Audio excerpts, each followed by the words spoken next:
Good afternoon, good humans. It is Linda Stacy of Living Blueprints, and I haven't been on for several weeks, and we are now in the midst of this quarantine. That's a new word if I heard one.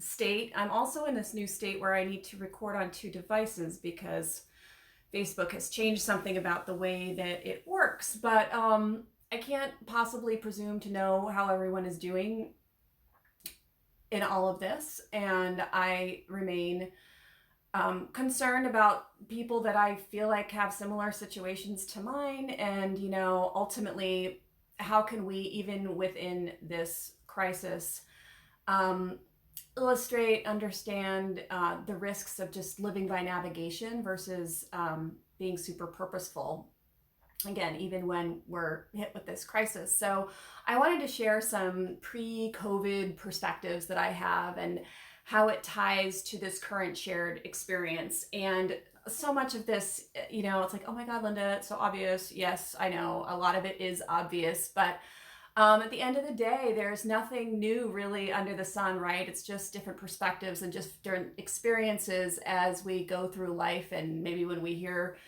and share messages in different ways, we have a different experience going forward. So first I want to say that, depending on where you are, this could be kind of like a really baseline, low-level hierarchy of needs situation in terms of a financial crisis. And I in no way, shape, or form attempting to help anyone with advice as it comes to a financial situation.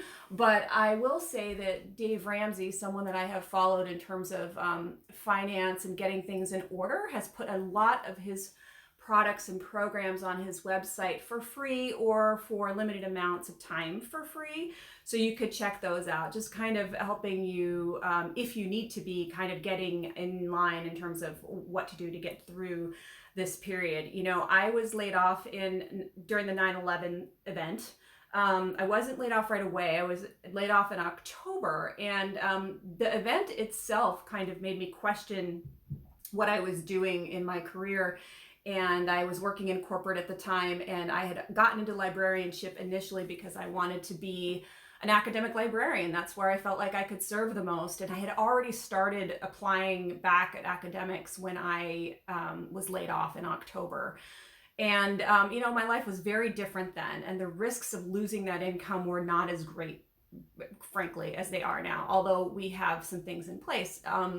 So that this will not be a major situation. Who knows where things are going over the next few weeks? I've already been told that my company is taking a 3-week furlough. So at some point in the second quarter, I'll be taking 3 weeks off. And, what that's going to do to the rest of my team is kind of substantial. So we're all going to be kind of getting through this time. It really changes the nature of work, doesn't it? I mean, it's no longer about, how ultimately satisfied can I be in this job?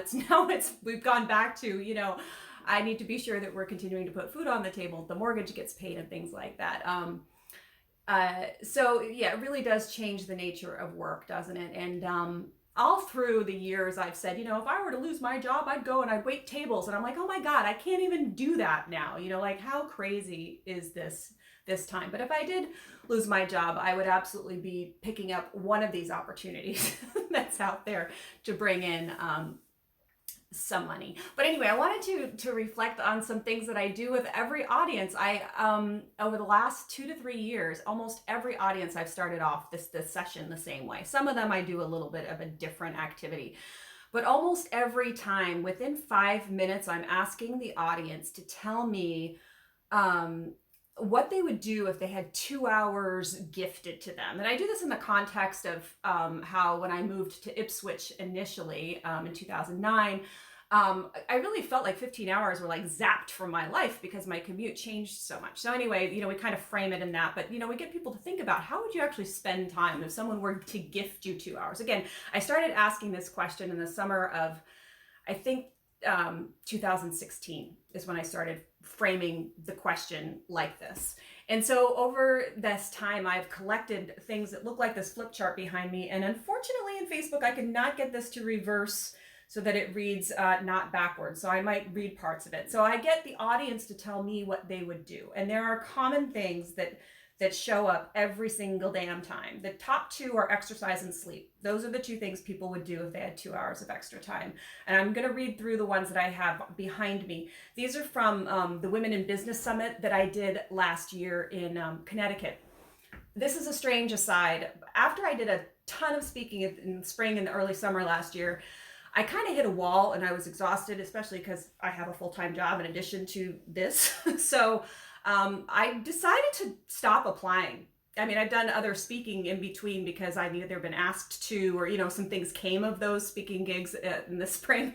But it's really interesting how that turned out, because so many people, so many friends who are speakers, so many friends in the meeting industry. I mean, it has just come to a grinding halt. And my heart goes out to these people who really had lots of bookings that are just being pulled right from under their feet. But that is an aside. So again, these are responses from last spring. And the first one on the list says walk the dog. Then it says be still. Be still. Can you imagine? And if you couldn't figure it out already, we now have, a lot of us now have this 2 hours. We have more than that even, because we're not going away on the weekend like a lot of my friends might be skiing, or we're not commuting, or we're not driving the kids to 8 million different events and everything. So it's like, this has happened now. It's in our lap. So, you know, what did we think we wanted last year? So sleep, I have circled. Cooking is one, and thank God I've seen so many people out there cooking, which is obvious. I mean, awesome and obvious, I guess. The family and connection is one too. And while we can't get together physically with people, I have seen so many amazing things happen, you know, by watching what's happening on Facebook with people connecting in other ways. I mean, if people didn't notice last week, me and my mom in California and my sister and my nephew, we had a karaoke party over Zoom last Saturday night, and we're doing it this weekend too. And we're going to invite, you know, be more deliberate about inviting more people in the family. So this need for connection was there before, it's there now, and there are other ways to do it. Exercise is also circled. I have that one circled because it always shows up. Clean and organize is always on the list. Gardening, something we can definitely do right now. Writing, you know, so if you have any type of, if you like to journal, if there's anything you ever wanted to write, what a great time to do it. Because this was an all women's conference. Someone had written sex or cuddling. I mean, absolutely. They said there's going to be this big baby boom, right? At the 9 months from now. Massage is there too. That's probably with your significant other or people within your own household. I don't know if massage therapists can continue to work in this. Someone else could probably speak to that better than I. Read, and I can't read what the last one is on this list. But I mean, even like I said, walk the dog is the first one. How many people have I seen out walking? I mean, it's just fabulous. And when we look at this list, or when we deconstruct this list of what people would do, usually it's all within nurture, self-nurture, things that allow you to take a step back. Be still was on that list. And things that allow you to reflect and ultimately create a little bit of space. We actually have time now, a little bit of space, which I think is incredible. And just for fun, some of the things, you know, the second step that I do with the group is ask them what gets in the way. And so right now, the things that we can't do anything. So column B is like all the things that get in the way that we can't do right now. Elder care and child care are on the list, and those are probably still, especially child care for many of us, that's a big issue. Not me. So I can't speak to the parents directly in terms of what they're doing in terms of navigating, especially small children. But I've seen some wonderful connection happening in lots of different forums. So it's awesome. They say technology gets in the way. We still have technology. And right now it's kind of awesome that we do have the technologies that we do, that we can connect all the different ways that we are. And so many of us can continue to work. How fabulous is that? Being overcommitted is on this list too. And for me, having this time away from all of the commitments is really actually healing in many ways. And I think this is a great time for us to question what we really want to be committed to. What do we want to return to? What do we know filled us the most before all of this? And what makes sense to go back to? Are we going to overcommit in the same way? Why are we all going at this frenzied pace? Let's question if the frenzy needs to continue. Other people said procrastination gets in the way, and I'm going to say something about that in a second. Being exhausted gets in the way. I've been able to sleep more. I know some people have had a harder time sleeping depending on what kind of stress they're feeling or the impact of the world that they're feeling. I just not having to be in my confined schedule and getting up for the train early in the morning, I feel much more refreshed and able to do things well. Stress and anxiety also get in the way. So those things are probably still here. And last week, I no longer had the commute.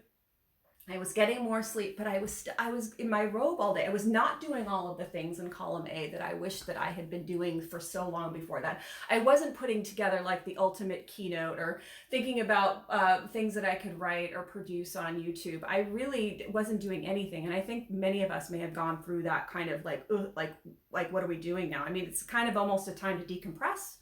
But I definitely do better. I think we all know this, when we actually get dressed before we start our workday.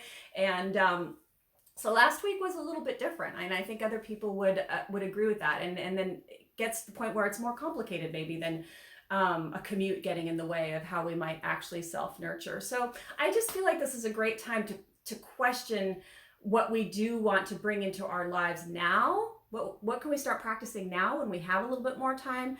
And then what makes sense to keep doing after all of this, when we begin to return to normal. If there is, it's going to be a new normal, right? I really think it's going to be a new normal. So one thing I would love to know what people, if you're watching this later or watching it now, what people are doing that they really love about working from home. Like I said, I've been working from home 2 days a week for probably almost 10 years. So there are definitely things I like about it, right? Things that it's just easier to do. It's easier to exercise if you want to exercise. It's easier to have more sleep. One of the things I love, and this is, I love being able to make like a regular like pot of tea. I'm not a huge tea drinker, but it's awesome in the afternoon to actually be able to have like boiling water and tea that you enjoy in a cup that you want. And that's harder to do at work. I know I can do it at work, but it's just harder to do at work. But it's like these little things that kind of get us through. So I'd love to know what people are loving about working from home if you have the opportunity to. And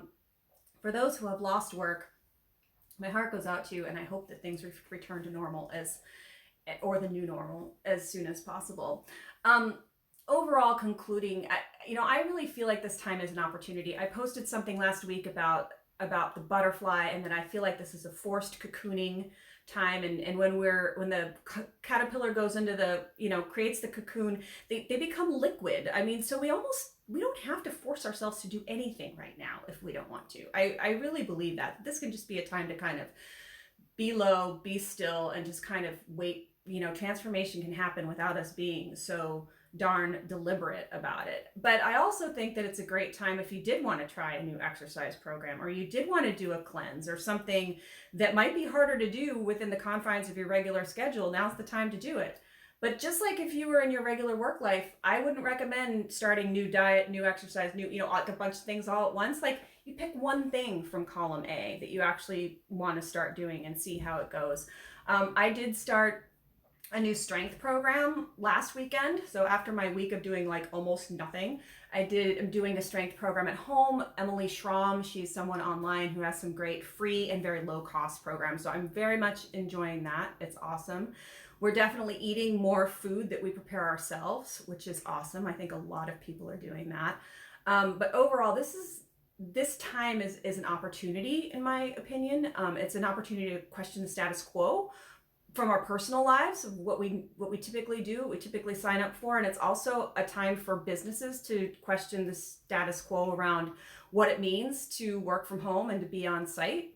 I mean, some jobs you kind of have to be on site. Do we have to be on site 40 hours a week? Do we need to be working 40 hours a week in order to have a quote unquote full-time experience and be the same type of contributor? All of these things could be questioned. What is the nature of meaningful engagement? How can we have more meaningful engagement, whether it's working online or, even in the office, or having meaningful engagement with the people we share our home with, or, our family across the country and such. And again, an awesome opportunity to really bring in the self-care. Do the things now that you put off. Do you ever run the bath? Do you ever do the things that will actually fill your cup? We live in this frenzied, crazy life, and this is the time. This is the silver lining that comes with this time to kind of slow down, tap the brakes and relax and heal a bit. Anyway, I'd love to hear what y'all are up to, and what you're loving about this, and what is creating a ton of stress. And we'll see where it goes from here. And I wish you all the very best. Bye bye.